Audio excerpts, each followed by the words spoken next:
1974. Je voyage en Amérique latine avec ma copine suédoise. On est en Argentine et on lit dans un journal argentin qu'il va y avoir le premier anniversaire du coup d'État au Chili qui a eu lieu le 11 septembre 1973. On décide d'y aller.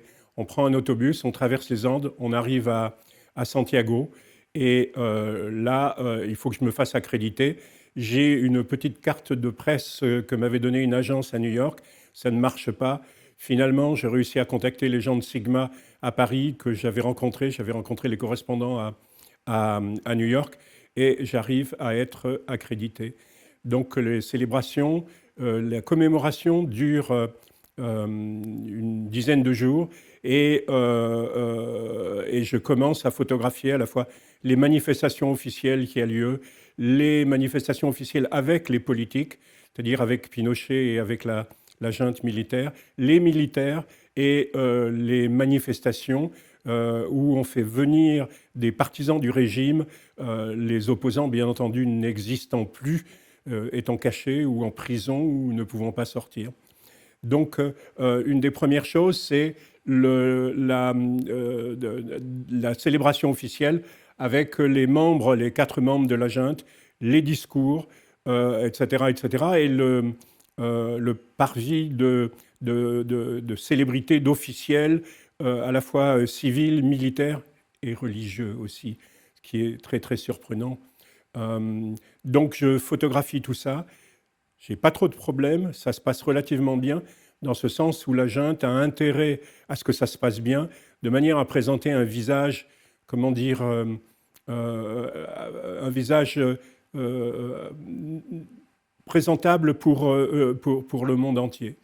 À un moment donné, il y a Pinochet qui se balade en voiture avec Stroessner, le président paraguayen, et je les suis, j'escorte la voiture, et d'un seul coup, sur la droite, je vois une scène où il y a les spectateurs, avec un éclairage, avec une lumière qui arrive sur les faces des gens, sur les têtes des gens, et ils sont entourés par des militaires, et des militaires avec ces casques absolument épouvantables. On a l'impression de se retrouver sous Hitler, dans le régime nazi. Donc je me retourne, je m'arrête, mais très très peu de temps, parce qu'il faut que je suive le cortège. Je dois faire 2 photos, et puis je recommence à courir en accompagnant la voiture de Pinochet.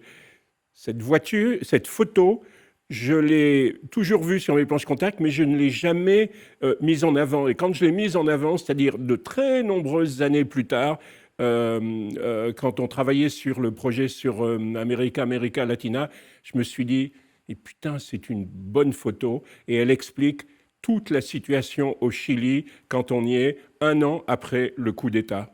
Il y a une foule nombreuse qu'on fait venir, il y a des enfants des écoles qui sont là. Je pense que les autorités veulent être sûres qu'il ne va pas y avoir de problème avec des gens de l'opposition qui, de toute manière, ne peuvent pas manifester.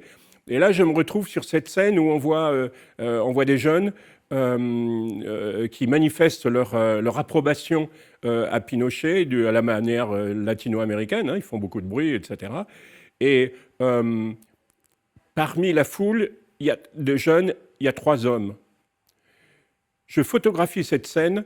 Et en fait, ce n'est que très longtemps après que quand je l'agrandis, quand je fais un travail dessus, que je m'aperçois que les 3 hommes qui avaient au premier plan n'étaient pas autre chose que des mouchards, que des flics.